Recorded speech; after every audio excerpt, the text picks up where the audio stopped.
ஐயோ, என்ன இது? நான் இங்கே சிறப்பு விருந்தினராக வந்திருக்கிறேன், ஆனால் என் மீது பழங்களும் பந்துகளும் ஏன் விழுகின்றன? இது என்ன ஒரு விசித்திரமான வரவேற்பு? எல்லா பொருட்களும் ஏன் கீழே விழுகின்றன? அவை ஏன் மேலே பறப்பதில்லை?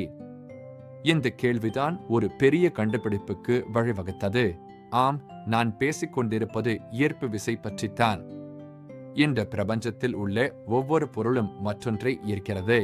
இந்த ஈர்ப்பு விசை பொருட்களின் நிறை மற்றும் அவற்றுக்கு இடையேயான தூரத்தை பொறுத்தது. நிறை அதிகமாக இருந்தால் ஈர்ப்பு விசையும் அதிகமாக இருக்கும். அதேபோல் தூரம் அதிகமாக இருந்தால் ஈர்ப்பு விசை குறையும்.